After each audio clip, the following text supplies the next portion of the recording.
बिस्मिल्लाहिर्रहमानिर्रहीम और अस्सलाम वालेकुम। 24 जनवरी पाकिस्तान में हफ्ते की शाम और आसिम मुनीर्स डिफेक्टो फॉर्म 47 मिलिट्री राज डे 56। आज खबरें काफ़ी ज़्यादा हैं, इसलिए पेस थोड़ी तेज़ होगी।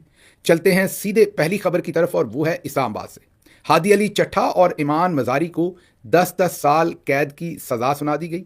कैद की सज़ा सुनाई है ट्वीट्स करने के जुर्म में। कहा है कि आपने अपने ट्वीट्स में कोई ऐसी बात कह दी जिस पर 10-10 साल की कैद की सज़ा सुनाई गई है। महज़ब दुनिया में तो लोग इस पर हंसेंगे या रोएंगे, लेकिन हमारे यहाँ जज अफजल मजोका, जिनको आप इस वक्त हवालदार समझें या नायब सूबेदार समझें, यही समझें कि वो मिलिट्री की यूनिफॉर्म में है बेचारा बैठा हुआ, जो उसे ऊपर कर्नल साहब कहते हैं वो यस सर कहता है, सैल्यूट ठोकता है और फैसला लिख देता है।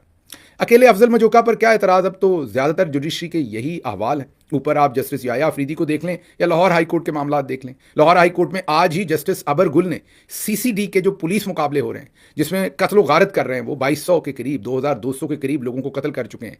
अबर गुल साहबा ने उसके ऊपर स्टे ऑर्डर देना इनकार कर दिया। सीसीडी को पुलिस मुकाबले करने से मना करने से आज की खबर है कि इनकार कर दिया।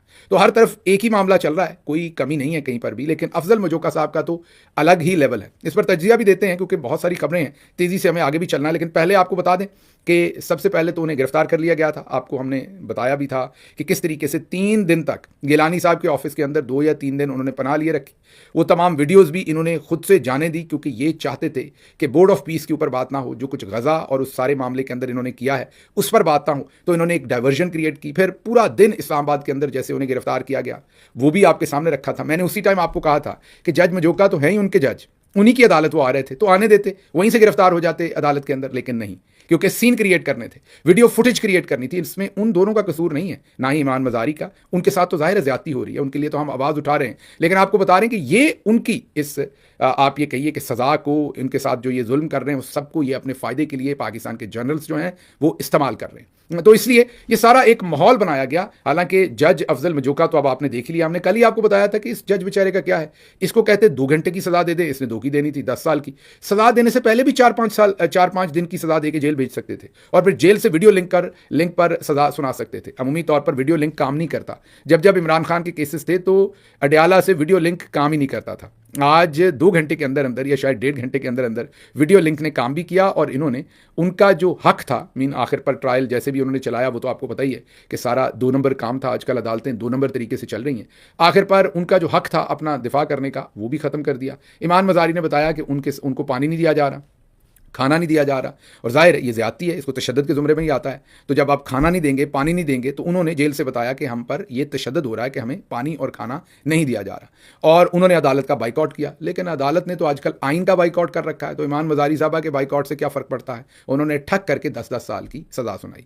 आजकल 10 साल का ही फैशन है, आपको पता है। यास्मीन राशिद साहबा 10 साल, आपको पता है कि मियाँ महमूद रशीद 10 साल, उसके साथ सेनेटर एजाज चौधरी 10 साल, उमर चीमा 10 साल, सभी लोग जो भी काबू आता है, मतलब और भी बहुत सारे नाम हैं लातादाद, सबको 10-10 साल की कैद जो है वो सुनाए आते। मतलब मशीन लगी हुई है कैद सुनाने की एक तरफ से दूसरी तरफ, और किसी को सोच नहीं है। उसकी वजह यह भी है शायद कि फील्ड मार्शल आसिम मुनीर भी तो अपना टेन्योर 10 साल का ही चाहते हैं, तो इसलिए 10 साल का आजकल फैशन है। हंस रहे हैं, देखें हम, अब हालात इन्होंने ऐसे बना दिए हैं कि अब इस जुल्म के ऊपर हंसी भी आती है। असल में इनकी जहनीत पर हंसी आती है कि कितने बीमार हो चुके हैं।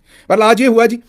इसके साथ साथ जबरान नासिर, उन्होंने एक ट्वीट किया, ह्यूमन राइट्स के वकील हैं। उन्होंने कहा कि जज मजोका ये केस इसके अंदर सज़ा सुना ही नहीं सकते थे, क्योंकि इसी केस से मुतल्लक इस्लामाबाद हाई कोर्ट के अंदर हमारी एक पिटिशन पड़ी हुई है जो अभी भी एक्टिव है, जिसमें जज को रोका हुआ था कि वो फाइनल फैसला नहीं सुना सकते। जबरान साहब क्या बातें करते हैं, यहाँ पर कोई आइन की परवाह नहीं है। रिटायर्ड बंदे को दोबारा आर्मी चीफ लगा देते हैं बगैर किसी बात के। तो आप ये सोच रहे हैं कि इस्लामाबाद हाई कोर्ट की पिटीशन अभी पड़ी हुई है, वो तो आप कानूनी बात कर रहे हैं, लेकिन कानून देखता कौन है। तो उन्होंने भी इसमें पॉइंट ऑफ व्यू दिया। बहरहाल ओवरऑल ये सज़ा सुनाई गई है। पहला जो आप ये कहिए कि आज की पहली खबर यही है। उसके बाद जुडिशल कम्प्लेक्स से ये जो गिरफ्तारी हुई है, इस पर वकला ने अब 3 दिन का सोग या एहतजाज करने का फैसला किया है। टू लिटल टू लेट, मैं यही कहूँगा। वकला बरादरी भी जाहिर है बाकी सारी कौम की तरह ही है, जैसे बाकी सारी कौम नहीं निकलना चाहती, वकला भी नहीं निकलना चाहते। कल ही आपको दिखाया था, और अभी सिर्फ आपको ये स्क्रीनशॉट दिखाता हूँ। ये इस वक्त अमेरिका में सर्दी के हालात हैं, और ये सबसे ज़्यादा नहीं है, इससे ज़्यादा है। कल जहाँ पर एहतजाज हो रहा था, जिसकी वीडियो फुटेज मैंने आपको दिखाई थी, एक बार फिर दिखा देता हूँ, वहाँ पर सर्दी इससे भी ज़्यादा है। ये ज़रा मैंने आपको मॉडरेट इलाका दिखाया है जो दरमियानी सर्दी है। इस वक्त अमेरिका में इतनी सर्दी की लहर है, मीन -23 फील लाइक है। और जहाँ पर कल एहतजाज हो रहा था, मैंने गलत बता दिया था, -30 सेल्सियस वहाँ पर दर्जा हरारत जो है वो गिरा हुआ था। किसी ने मेरी कुरेक्शन की, क्योंकि मैं आपके सारे कमेंट्स पढ़ता हूँ, तो वहाँ पर किसी ने मेरी कुरेक्शन की कि गिल साहब आपने मिनेसोटा का टेम्परेचर कल गलत बता दिया। वो -15 नहीं था, -15 सेल्सियस नहीं था, -30 सेल्सियस था। और वहाँ पर लाखों की तादाद में लोग बाहर निकले थे। क्यों? रेने गुड, एक खातून 37 ईयर ओल्ड, जिसको 3 हफ्ते पहले यहाँ की अथॉरिटीज़ ने, इमिग्रेशन अथॉरिटीज़, आइस जो है, फोर्स जो है, उन्होंने कत्ल कर दिया था। एक औरत के कत्ल पर कौम जो है वो -30 पर बाहर निकली हुई है। हम रज़ाई से बाहर निकलना चाहते, सिर्फ हाथ बाहर निकाल कर चाय का कप पकड़ना चाहते हैं और वो पीना चाहते हैं। और उसके बाद हमें लगता है कि शहबाज शरीफ और जरदारी हमें नहीं चाहिए, हमें इमरान खान जैसा उजला लीडर चाहिए। कीमत हमने नहीं देनी, लेकिन लीडर हमें इमरान खान चाहिए। खैर, ये बहस तो हम रोज़ी करते हैं, रोज़ी चलती रहती है। तो अब वकला ये कर रहे हैं, आज आपको हमने फुटेज भी दिखाई कि वकला को भी धक्के मार के वहाँ से निकाला गया। तो पूरा जानबूझ के वीडियो फुटेज बना के ये सारा माहौल क्रिएट किया जा रहा है। उनके साथ तो जुल्म किया जा रहा है, दोनों को सजा दे के, लेकिन दूसरी तरफ मकसद ये है कि किसी ना किसी तरीके से ये डाइवर्जन हो। अब इस केस का आगे क्या होगा, मुझे जो लगता है, जैसे नॉर्वे और सारी हमारी फैफे क्लास इसमें ज़रूर बोलेगी। यास्मीन राशिद के लिए जो नहीं बोले, वो यहाँ ईमान मज़ारी साहबा के लिए ज़रूर बोलेंगे। इसमें मैं ईमान मज़ारी साहबा को टारगेट नहीं कर रहा, अच्छी बात है, बोलना चाहिए। चलें, कम अज़ कम ईमान मज़ारी के लिए तो बोल रहे हैं, ये अच्छी बात है। जिस पर भी जुल्म हो, मैंने बार बार आपको कहा कि मुझे सबसे खूबसूरत अल्लाह का फरमान जो इमरान खान बार बार बताते हैं कि किसी से इतनी नफरत मत करो कि उसके साथ इंसाफ ना कर सको। पाकिस्तान की liberal class, fake liberal class यही तो करती है। शक्ल पसंद नहीं है तो उसके साथ होने वाला जुल्म जो है वो जुल्म नहीं है। तो खुशी है कि कम अज़ कम ये ईमान मज़ारी साहबा के लिए आज मुनीसे जहांगीर साहबा भी बाहर निकली हैं। हमारे लिए बड़ी मोहतरम है, आसमा जहांगीर साहबा की बेटी हैं, बिल्कुल सोई हुई हैं। जो कुछ पाकिस्तान के अंदर ख़वातीन के साथ हुआ, नहीं बोली, नहीं कुछ की, हल्की फुल्की स्टेटमेंट, हल्की फुल्की मौसीकी, आज चलें ईमान मज़ारी साहबा के लिए बोली। इसी तरह यूरोपियन कंट्रीज़ जो हैं उनकी मुनाफ़कत भी आप आखिरी देखेंगे। आज नॉर्वे ने स्टेटमेंट दी है, लेकिन इससे पहले यास्मीन राशिद साहबा के ऊपर नॉर्वे की एम्बेसी भी खामोश रही है, स्टेटमेंट नहीं दी। आगे चलते, लेकिन ये अच्छा किया, कम अज़ कम इस पर भी दी, हम अप्रिशिएट करते हैं। लेकिन अब हमारी फैफे क्लास जो है वो ज़रूर बाहर निकलेगी। अब चलते हैं ज़रा आगे। अगला जुल्म जो हम कर रहे हैं, जिसकी सज़ा हम सबको भुगतनी पड़नी है। जुल्म तो आसिम मुनीर और उनके साथी कर रहे हैं, लेकिन हम सब खामोश हैं इस जुल्म पर, तो इसकी सज़ा हमें भी भुगतनी पड़ेगी। और वो है वादी तीरा के मनाजर, जहाँ पर लोग नकल मकानी कर रहे हैं। और ज़रा स्क्रीन पर सर्दी के मामला देखिए। मैंने आपको अमेरिका के मामला दिखाए, नो डाउट वहाँ पर -30 सेल्सियस है और कौम बाहर निकली हुई है एहतजाज के लिए। लेकिन मत भूलिए, वहाँ पर फिर भी लोगों के पास कुछ ना कुछ गर्म कपड़े पहनने के वसाइल हैं। ये ज़रा तस्वीर देखिए, गौर से इस तस्वीर को देखिए। ये चप्पल पहनी हुई है, क्योंकि बर्फ़ पड़ी हुई है तो बर्फ़ चप्पल में घुसेगी। चप्पल मीन मैं इसे क्या कहूँ, फ्लिप फ्लॉप्स हैं ये। तो इस चप्पल के अंदर क्योंकि जाएगी बर्फ़, पाँव ठंडे होंगे, जम जाएंगे, तो इसलिए ये पॉलीथिन बैग्स, जिन्हें आप शॉपर कह देते हैं उर्फ़े आम में, ये उसने पहने हुए हैं बेचारे ने, ताकि पानी ना लगे। लेकिन आप खुद ही सोच लीजिए कि कैसे खून जमा होगा इन रगों में। फिर ये कहते हैं कि इन जमी हुई रगों से आप पाकिस्तान जिंदाबाद के नारे भी लगाएं, जो कि ये लोग लगाते हैं, लगाएंगे भी, अभी भी लगाने भी चाहिए। लेकिन जो इनसे इसके बाद भी कहते हैं कि हमारे तराने सुन के आपका खून गर्म हो जाना चाहिए। कैसे गर्म हो इसका खून, जब पाँव में जूता भी पूरा नहीं है और पॉलीथिन बैग चढ़ाना पड़ा है कि वो बर्फ़ ना लगे। और दूसरी तरफ ये देखें, जिनको ला के आसिम मुनीर ने आपके ऊपर मुसल्लत किया है, उनकी घड़ियाँ देखें। और इन फ्रैंक मुलर की इस घड़ी की कीमत आप जाकर मार्केट में चेक करें तो आपको शायद नज़र आएगा कि कोई 20-30 करोड़ रुपए की ये घड़ी होगी, शायद इससे भी ज़्यादा की हो। ज़रा चेक कर लीजिएगा। मुझे इतना शौक नहीं है ऐसी घड़ियों का, इसलिए मुझे कीमतें पता नहीं है बहुत ज़्यादा।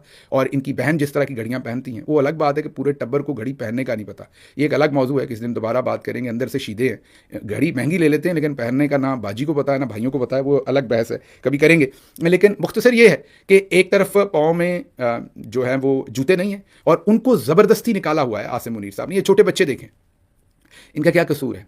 अब ये बर्फ़ के अंदर जमते हुए बच्चे, कल ही आपको खबर दी थी कि तीन दिन पहले या 2 दिन पहले एक बच्चा इसी तरह बेयारो मददगार खुले आसमान के नीचे बर्फ़ के अंदर वो सर्दी लग के ठिठर के मर गया।